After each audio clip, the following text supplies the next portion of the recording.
남자에게는 부모의 집을 떠나라는 명령이 주어졌습니다. 여자에게는 자기 백성과 아버지의 집을 잊어버리라는 명령이 주어졌습니다. 다시 말하지만 이런 말씀을 해석할 때는 상식을 활용해야 합니다. 아내는 절대적인 의미에서 아버지의 집을 잊어버릴 수는 없습니다. 이 말씀은 더 이상 부모의 통제를 받아서는 안 된다는 의미입니다. 더 이상 부모의 통제를 받아서는 안 된다. 남편이나 아내 모두 부모의 통제에서 벗어나야 합니다.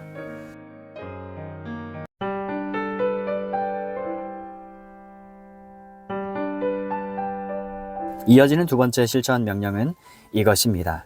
그러나 너희도 각각 자기의 아내 사랑하기를 자신같이 하고.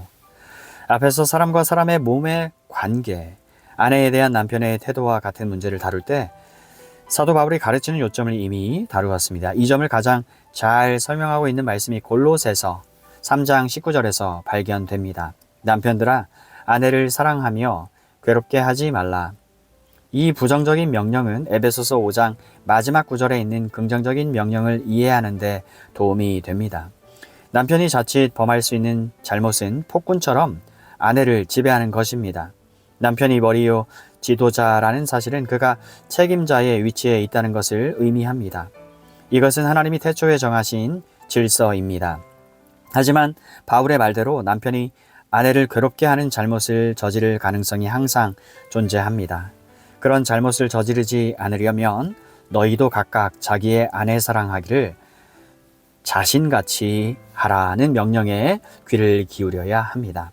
남편은 자기 자신을 괴롭히지 않듯 아내를 괴롭혀서는 안 됩니다. 아내를 억압하고 지배하려고 해서는 안 됩니다. 사도 바울이 기록한 이 말씀은 당시에 가장 놀라운 말씀 가운데 하나였습니다. 결혼에 관한 이교도의 견해, 특히 아내에 대한 남편의 전형적인 태도를 살펴보십시오. 비단 이교도만이 아니라 구약 성경의 기록과 비교해 보아도 진정 혁명적이고 혁신적인 가르침이 아닐 수 없습니다. 과거의 아내들은 거의 노예나 다름없었습니다. 일부 다처제가 그 대표적인 증거입니다. 에스더서 1장에 등장하는 아하수에로 왕의 왕비였던 와스디는 그런 관행에 반기를 들었던 영웅적인 여성의 모습을 보여줍니다. 하지만 그런 경우는 매우 드물었습니다. 아내는 노예라는 생각이 팽배했습니다. 남편은 거칠고 폭압적인 태도를 취하였습니다. 아내는 한낱 종이나 사유재산에 불과했던 시절이었습니다. 그러나 기독교의 복음이 전파되면서 그런 개념은 완전히 뒤집어졌습니다. 기독교 신앙은 새로운 가르침을 통해 1세기의 고대 사회에 거대한 파장을 일으켰습니다. 전에는 어디에도 그런 가르침이 존재하지 않았습니다. 우리의 구주이신 예수님의 복음이 고대 세계에 널리 퍼진 데는 그리스도인들이 그런 새로운 삶을 살았던 것이 상당한 역할을 했습니다. 그리스도인들은 그런 식으로 복음의 진리를 증언했습니다. 그리스도인들이 집회에 나와 말로 복음을 전하는 방식은 신약 성경에 그렇게 많이 등장하지 않습니다. 당시의 그리스도인들은 일상생활을 통해 증인의 역할을 했습니다.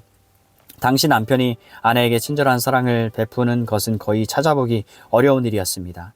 사람들은 그렇게 행하는 그리스도인들의 모습을 보고 대체 이것이 무엇 때문인가 하며 궁금해하기 시작했습니다. 특히 이교도 남편들과 사뭇 다른 그리스도인 남편들의 모습을 볼 때 그들의 궁금증은 더욱 커졌습니다. 그리고 그것이 인간 생활의 새로운 혁신이 되었습니다. 참된 결혼은 사랑에 관한 신약 성경의 가르침을 구체적으로 보여줍니다. 참 사랑이란 고린도전서 13장의 가르침을 결혼 관계를 통해 실천하는 것을 의미합니다. 참 사랑의 비결은 에베소서 5장 28절에 있습니다. 술 취하지 말라. 이는 방탕한 것이니 오직 성령으로 충만함을 받으라. 성령으로 충만한 사람의 관계와 삶은 큰 변화를 가져옵니다. 바울은 그 가운데 하나가 가정이라고 말합니다. 남자와 여자의 사람됨을 판단할 수 있는 장소, 곧 사람의 진정한 성품을 알 수 있는 곳은 바로 가정입니다. 가정에서 성령 충만한 삶을 실천하면 누가 찾아오든 그 모습을 보고 놀라며 대체 이것이 무엇인가 라고 묻지 않을 수 없을 것입니다. 그리스도인 남편과 아내, 기독교 가정, 기독교 결혼보다 기독교 신앙의 능력과 진실성을 더 확실하게 보여주는 것은 없습니다. 그런 삶이 고대 사회에 일대 혁명을 일으켰습니다. 두 번째 명령이 남편들에게 주어졌다는 사실을 잊지 마십시오. 가장의 권위와 지도자의 지위가 남편에게 주어졌습니다.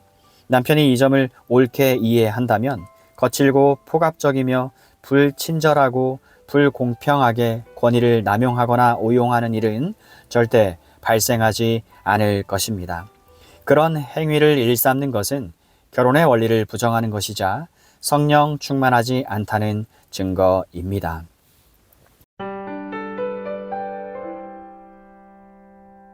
결혼의 의미를 완성하는 아내. 이번에는 아내의 경우를 생각해 봅시다. 세 번째 명령은 아내도 자기 남편을 존경하라는 것입니다. 사도 바울은 매우 인상적인 용어를 사용했습니다.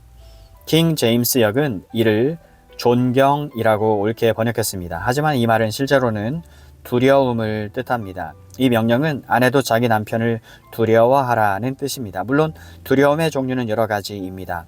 사도 요한이 요한일서 4장에서 암시하는 대로 형벌이 있는 두려움이 있습니다. 18절. 사도 바울이 여기에서 말하는 두려움은 그런 두려움이 아닙니다. 그가 말하는 두려움은 공경심 내지 복종하는 태도를 뜻합니다. 결국 이 명령은 아내도 복종하는 태도로 자기 남편을 대하라는 뜻입니다. 바울은 이미 아내들의 문제를 다룰 때 이 점을 언급한 바 있습니다. 아내들이여 자기 남편에게 복종하기를 주께 하듯 하라. 이는 남편이 아내의 머리됨이 그리스도께서 교회의 머리됨과 같음이니 그가 바로 몸의 구주시니라. 그러므로 교회가 그리스도에게 하듯 아내들도 범사에 자기 남편에게 복종할지니라. 사도 바울은 여기서 또 다시 아내도 복종하는 태도로 남편을 공경하라고 당부합니다. 아마도 이 말씀의 가장 훌륭한 주석은 베드로전서 3장 6절일 것입니다. 사도 베드로는 거기에서 자기 나름대로 이 문제를 다루었습니다. 그는 이 특별한 가르침을 예시하는 훌륭한 본보기를 제시했습니다. 그는 이렇게 말했습니다. 아내들아, 이와 같이 자기 남편에게 순종하라. 이는 혹 말씀을 순종하지 않은 자라도 말로 말미암지 않고 그 아내의 행실로 말미암아 구원을 받게 하려 함이니. 베드로전서 3장 1절 말씀. 그러면서 그는 각도를 약간 달리해 아내의 복종을 강조했습니다. 전에 하나님께 소망을 두었던 거룩한 부녀들도 이와 같이 자기 남편에게 순종함으로 자기를 단장하였나니. 5절 말씀.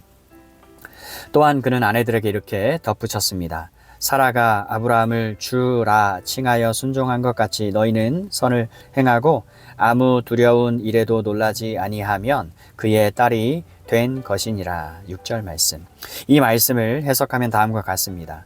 아내는 남편을 복종하는 태도로 대해야 합니다. 다시 말해 아내는 성경이 가르치는 기독교의 결혼관을 이해하고 남편을 새로운 가정의 머리로 받아들여야 합니다. 부부는 서로 하나입니다. 하지만 우리의 몸에 머리가 있고 그리스도께서 교회의 머리가 되시는 것처럼 가정에도 머리가 있습니다. 가정의 머리는 남편이기 때문에 아내는 남편을 공경함으로써 결혼관계의 의미를 현실화시켜야 합니다. 아내는 전에 부모를 공경했던 것처럼 남편을 공경해야 합니다. 이것이 이 말씀에 담긴 뜻입니다. 딸이여, 내 백성과 내 아버지의 집을 잊어버릴지어다. 시편 45편 10절 말씀. 이 말씀은 기독교 교회를 가리키는 예언입니다. 교회는 이전의 삶을 청산하고 하늘에 계시는 신랑과 연합해야 합니다.